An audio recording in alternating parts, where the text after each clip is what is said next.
It was a slow Tuesday morning at the shop. Nothing but the hum of a barely started engine and the soft rattle of tools on the counter. I was cleaning up the office when the phone rang. Didn't recognize the number, but I picked it up anyway. Cassie Ramirez? The voice was polite, a little too polite, like she was reading from a script. Yeah, speaking. This is Megan White from Golden Pines Country Club. I'm the wedding coordinator for your brother Derek's wedding next month. That caught my attention. Okay. She hesitated, then kept going. Well, your parents mentioned that you probably wouldn't be able to make it to the wedding. Something about financial constraints and the dress code. I frowned. Wait, what? They said that? Yeah, I'm afraid so. They said the dress requirements might be too much of a stretch for you, with the country formal style they're going for. I couldn't help it. I laughed. That's rich. You tell my parents I'll be there. And as for the dress code, I'll figure it out. No problem. Megan sounded a little flustered. Oh, okay, great. I'll just pass that along then. See you at the wedding. Yeah, see you. I hung up the phone, still grinning. Financial constraints? My ass. I hung up the phone and leaned back in my chair, the sound of the mechanic's air compressor still buzzing in the background. Financial constraints, huh? They had no idea. No idea at all. I'd been quietly building something for years, while they all kept acting like I was some kind of screw up. It wasn't just the wedding or the dress or even the fact that they didn't think I could afford it. It was the whole damn narrative they'd written for me. I was the underachiever, the one who never amounted to much, the one who spent her days fixing cars, dragging herself from job to job, with no grand plans, no real future. That story started right after trade school. Everyone figured I'd just fall in line, take some shitty day job, and call it a life, but I didn't. I worked long hours, sure, days, nights, weekends, every single hour I could squeeze out. I spent in this shop, fixing everything from the engine of an old Buick to the broken heart of some guy's dream car. But I wasn't just working on cars, I was stacking up my savings. Every penny I made, I put aside.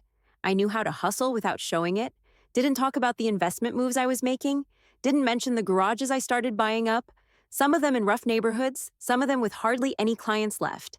I fixed them up, found tenants, flipped them, made the buildings work harder than the people who used to own them. And all the while, my parents just couldn't see it. They'd always been focused on Derek, the golden child, high school coach, married into a wealthy family. They loved telling everyone how well he was doing. Derek never had to deal with people doubting him. But me, I was just the girl who worked on cars, never good enough to get real attention. No matter how much I was pulling in or how far I was stretching my assets, they could never see past the grease stains on my hands. They didn't know I'd started building a small real estate portfolio, quietly picking up properties when they were cheap, sitting on them, waiting for the right moment, or that I'd branched out into mobile auto tech, investing in a fleet of vans with custom setups for on-site repairs. No one knew how much I had growing behind the scenes. Two franchised auto shops and a handful of other ventures that were bringing in money. Real money. More money than my parents or Derek could ever imagine. But I kept it quiet. I lived modestly on purpose. I didn't need the fancy house or the brand new car to prove anything. I didn't need to show them the numbers. I didn't need their approval.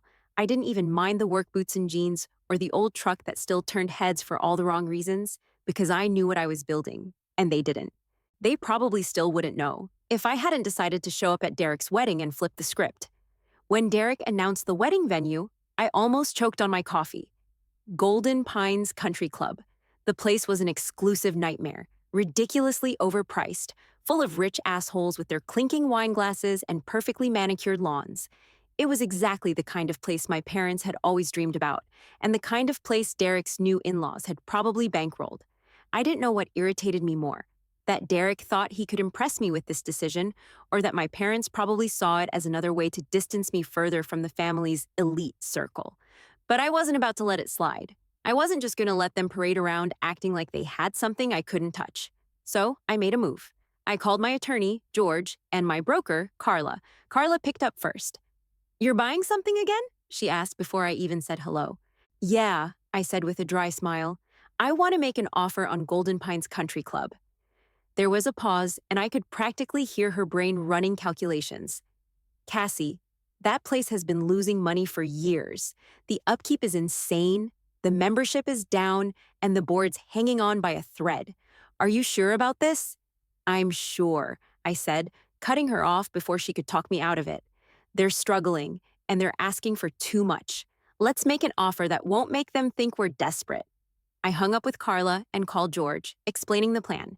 He wasn't surprised either, but he did bring up a few points I'd already considered. The last thing we want is for this to seem like a hostile takeover, he warned. You'll want to make the deal low key. I'm not interested in announcing my presence, George. Just get it done. It took 6 weeks, but we did it. I got the club for $12.5 million through a shell LLC as quiet as a whisper. My name wouldn't appear anywhere, and I made sure the board didn't have a clue until it was all set in stone. Once I had control, I immediately started making some quiet changes. Nothing flashy, no big renovations, but the staff deserved better, so I increased their pay, gave them better benefits, more security. They worked hard for their tips, and I didn't want to see them struggle just because the place was struggling. Then, I invested in a few subtle improvements: new kitchen equipment, a touch-up on the bathrooms, a few fresh paint jobs to make the club look like it was still worth the price tag. I didn't interfere with the wedding plans, though. I didn't want to make this about me, at least not yet. This was still Derek's big day. Everything moved along quietly. People would start noticing improvements, but it wouldn't raise any red flags. The staff would notice the difference, and maybe some of the members too. But I wasn't looking to make waves. I just needed them to see something had changed, something more than just the facade. And when I showed up to the wedding, I'd make sure they knew exactly who was behind the change. The day of the wedding came faster than I expected. I slipped into a custom-designed dark green jumpsuit. Simple but sharp. Silver embroidery along the seams made it just fancy enough to fit the occasion without going overboard. I didn't need the frilly dresses or fancy heels they expected from the other guests. This was me, understated but undeniably put together. I pulled into the valet line in my old truck, the engine rattling like it was going to die on the spot.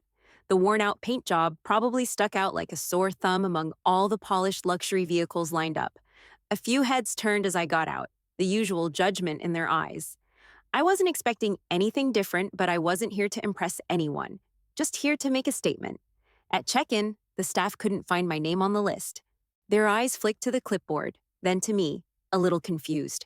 I could see them trying to place me. Was I a +1? A friend of the family?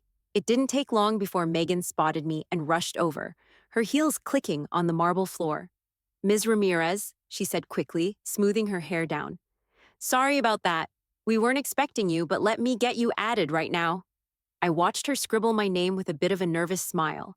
I could tell she was already feeling the weight of the place. People here took their status seriously, especially with the wedding and the kind of crowd they had. Megan took a quick breath before complimenting me, her voice shaking slightly. "That outfit? It's stunning. The club's new owner has made some great changes recently, hasn't she?" I smiled, raising an eyebrow. "Yeah, I heard." She glanced at me again, not quite sure what she was saying or if I was joking. But I wasn't. I grabbed a glass of champagne from a passing waiter before she could say anything else, turning on my heel. I didn't head straight for the wedding party. Instead, I walked the perimeter of the club, my eyes taking in everything I'd worked to improve. The lighting was softer, the decor more inviting, and the staff looked more confident. I could tell they were more at ease with the changes. They knew things were better, more professional, and it felt good walking through it all, seeing the little touches I'd invested in paying off. It was mine now, all of it, the entire place. I took a sip of my champagne, letting the fizz fill my mouth, and let myself feel it for a moment. Quiet satisfaction, the kind that only comes after years of building, step by step. I moved through the crowd, still taking in the changes I'd made to Golden Pines. It felt like every corner held something I'd put in motion. The new, brighter lighting, the elegant floral arrangements that didn't scream overpriced, and the polished floors that now had a welcoming glow. But it wasn't just the club I was interested in, it was my family. And there they were, my parents, seated in the front row. My mother in one of those over-the-top dresses she always wore for special occasions. Dad looked grumpy as usual, like he'd just put in a full day's work at some grungy job. Derek, of course, was holding court at the groom's table, laughing like he owned the place, just like he always did. His future in-laws sat around him, laughing a little too loudly, all smiles and polished teeth. I tried to keep my distance at first, walking through the cocktail area, but it didn't take long before I felt the weight of their stares. Relatives I hadn't seen in years were greeting me with awkward smiles, their words carefully chosen as if trying to find the right thing to say without bringing up the elephant in the room. Hey, Cass, how have you been? Lila, my cousin, asked. She was standing with a couple of her friends, all of them trying not to notice how out of place I was in this crowd. Same as always. I shrugged, holding my champagne glass up. Busy.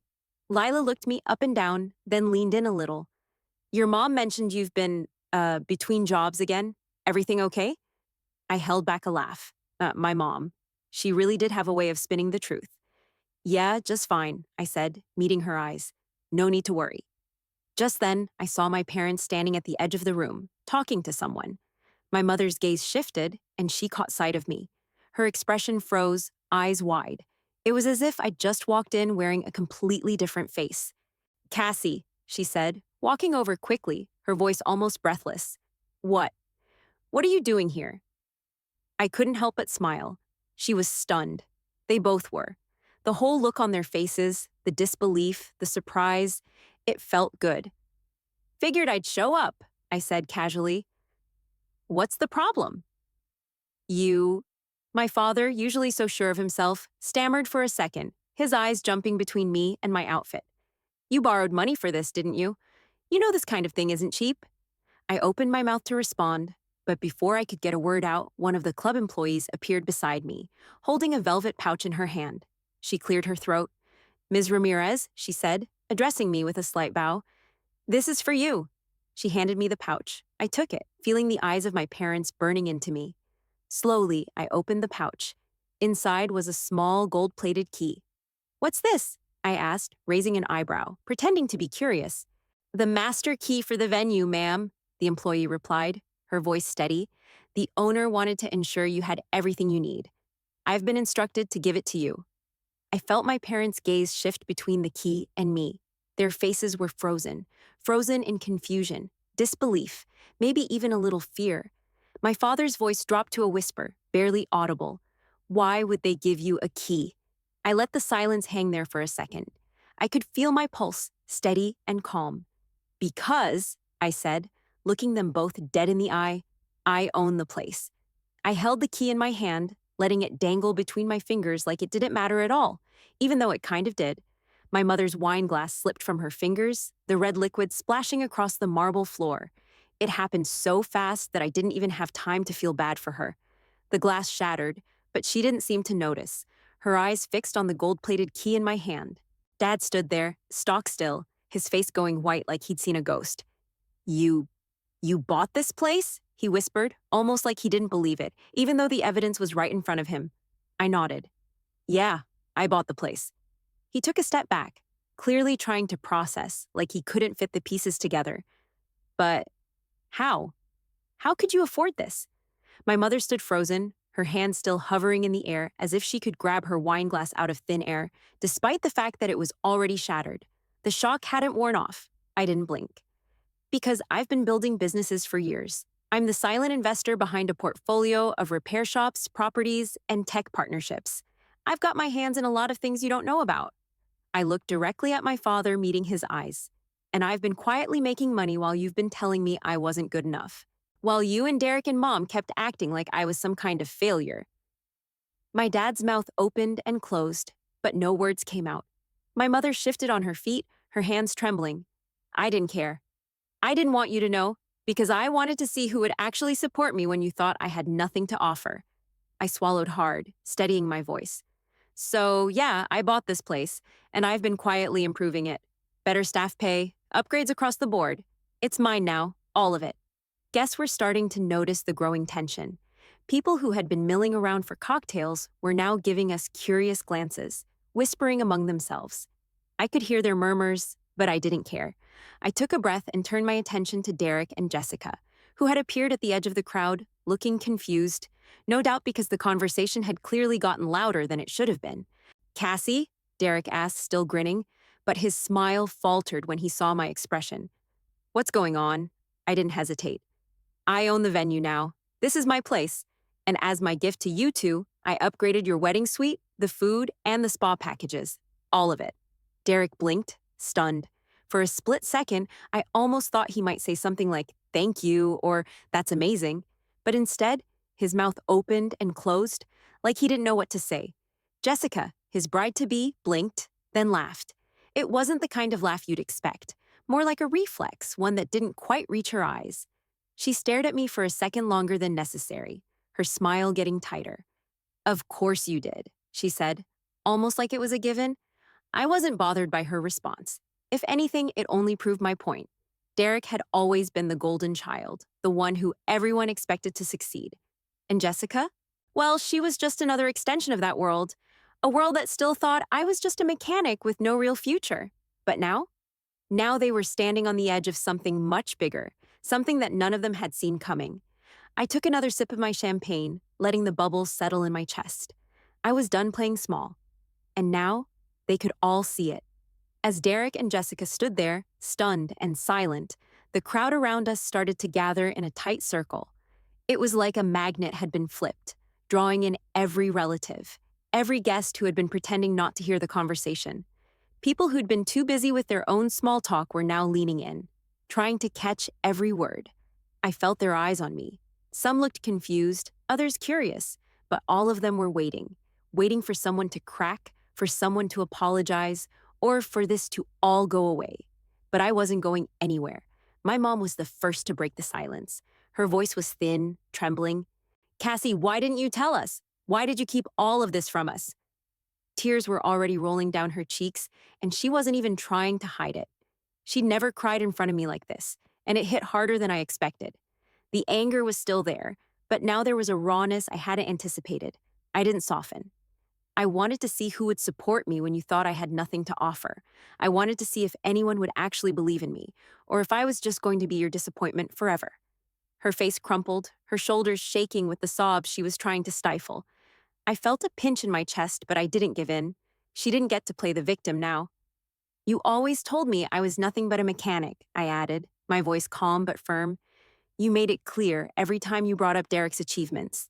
I wasn't going to waste my time chasing your approval if you couldn't see what I was doing behind the scenes. My dad, who'd been quiet up until now, cleared his throat. He tried to compose himself, but I could hear the defensive edge in his voice. Cassie, we were just trying to motivate you, to push you to do better. You know that. Motivate? I scoffed. You called it motivation, but you never once asked me what I wanted. You just expected me to follow the same path you'd laid out for Derek. Everything I did was never enough, no matter how hard I worked. This wasn't about pushing me. It was about making me feel small, so you could feel better about yourselves. He opened his mouth to argue, but Derek cut him off. He stepped forward, his face pale and stiff, but his eyes were sincere. Cass, I didn't know, I really didn't. I thought I was just helping, but I was wrong. He paused, rubbing the back of his neck like he didn't know where to start. I bought into the lie, too. I thought you were just struggling, you know? That you were fine with it? I'm sorry. The words came out clunky, like he'd been rehearsing them in his head for years, but had never gotten the chance to say them. I stood there for a moment, processing what he'd said. Derek had always been the one with the right answers, the easy solutions. I didn't know how to feel about him admitting that he had been wrong. Part of me wanted to hold on to the anger I'd carried for so long, but another part of me knew this wasn't just about him. Thanks for saying that, I finally said. But this isn't about money, Derek. This is about respect. Respect for who I am and what I've built. Respect for the fact that I've worked my ass off for years while everyone pretended I was invisible. Derek nodded, his lips tight, looking like he had more to say but wasn't sure how. Jessica stood beside him, arms crossed, but her expression had softened. Cass, I'm sorry too. I didn't know you were going through all this. She didn't look guilty, but at least she wasn't defensive. It wasn't the apology I was waiting for, but it was enough for now. Yeah, well, now you know, I said, looking her square in the eyes. And I'm not going back into the shadows. Not for any of you. The circle of relatives had grown by now. They were all watching, some nodding, others whispering, as if they were seeing a version of me they didn't recognize. A version that didn't just take what was handed to her, but fought for it. I wasn't done with them, not yet, but I wasn't going to let this moment slip away either. We need to stop pretending this is about me not being enough, I said louder, addressing the whole group.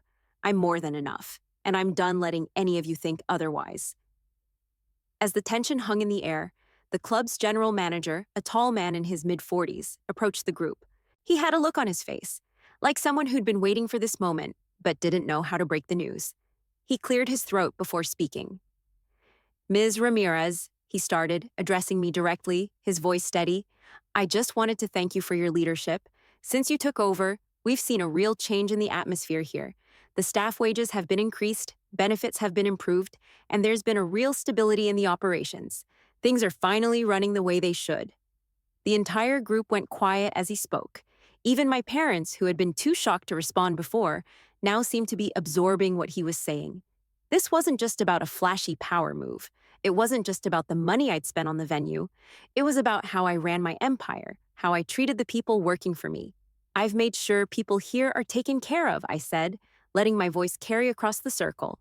"They've worked hard, and they deserve more than just minimum wage and an empty promise." Aunt Linda, who had been standing off to the side, finally spoke up, her voice a little too loud. "Why didn't you say anything, Cassie? Why keep all this a secret?" I didn't flinch. "Because I wanted to build something real, not brag about it." The words hung there, heavy for a second, but I could tell they were sinking in. Slowly, the atmosphere started to shift. The whispers stopped, and some of the judgment in their eyes began to soften. It wasn't instant. Hell, it would probably take years for some of them to fully respect what I'd done. But in this moment, they were starting to get it. My cousin Lila was the first to break the tension. She stepped forward, her smile wide and genuine. Without warning, she pulled me into a hug, squeezing me tight. "You did good, girl," she said softly, her voice filled with emotion. I hugged her back, the warmth of her embrace grounding me in a way I didn't expect. It wasn't about the money or the power moves. It was about the people who mattered, the ones who saw you for who you were, not what they expected you to be. Lila was one of the few who never doubted me, never made me feel small. The others watched, and I could feel their change too. It wasn't a flood of admiration yet, but it was something that hadn't been there before. Aunt Linda's face softened, and even my mom wiped her eyes, though she didn't speak. I caught her looking at me, really looking at me, for the first time in a long while. Maybe she was seeing me in a way she hadn't before, not as the failure she'd always assumed, but as someone who had earned every inch of her success. The general manager gave me a small nod and stepped away, giving the group some space. I was used to this. People liked to see success when it had been built slowly, quietly, when it didn't come with a loud, "I told you so." But the truth was, I didn't need anyone's validation anymore.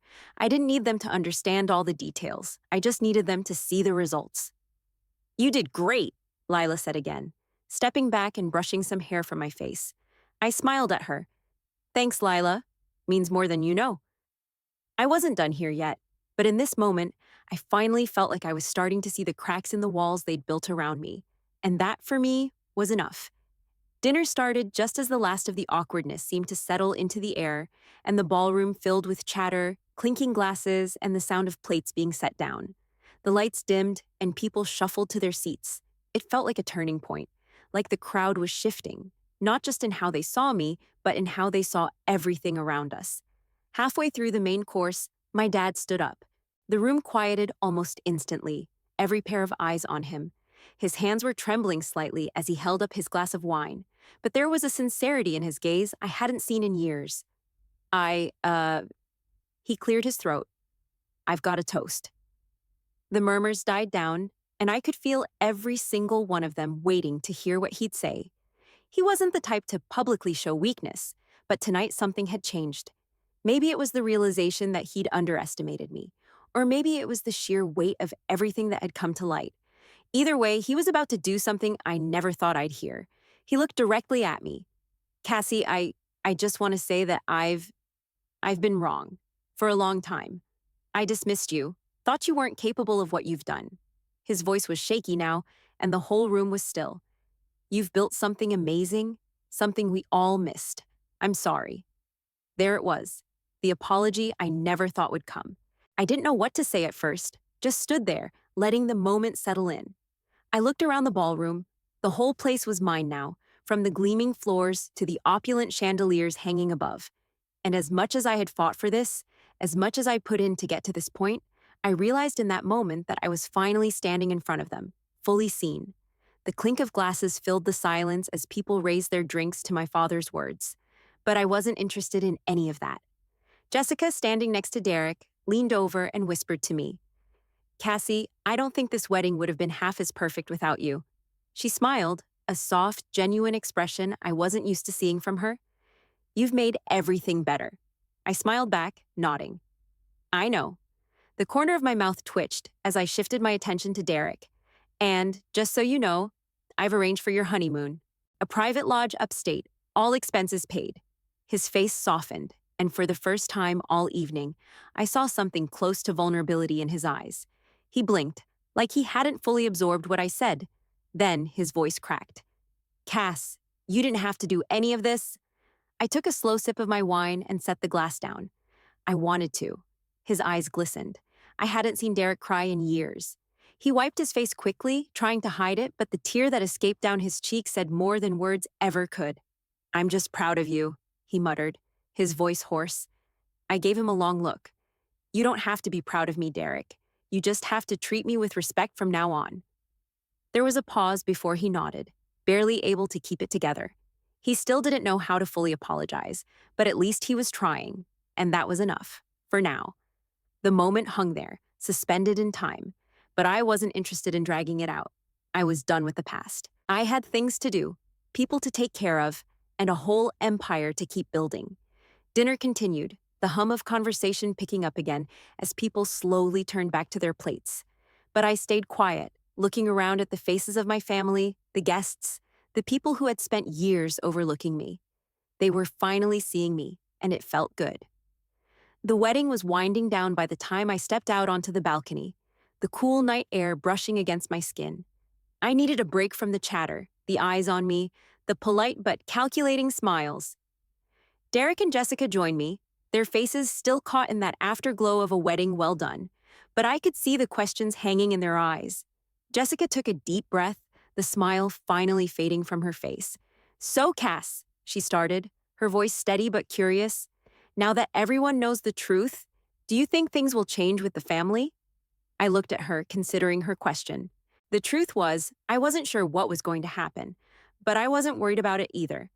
"Some things will change, sure. I might move, maybe upgrade my truck if I'm feeling fancy," I said, half joking. "But I still love my shop. I still love my life. I didn't build all this just to throw it away for some shiny new thing."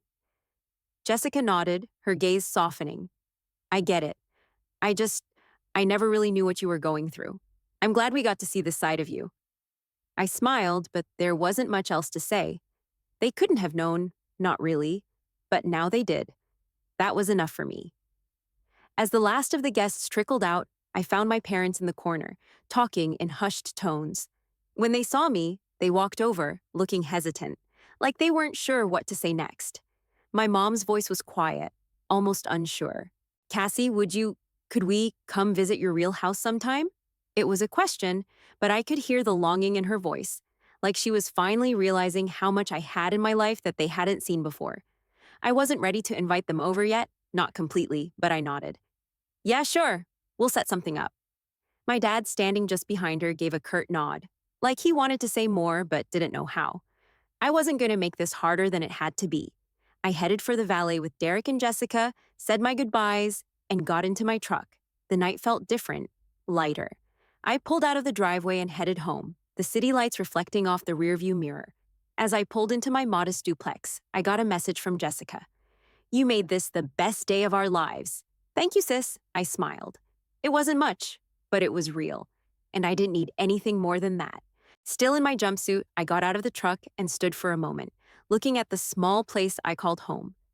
The best revenge wasn't revenge at all. It was letting people see the truth when it was too clear to deny. And tonight, they'd finally seen it.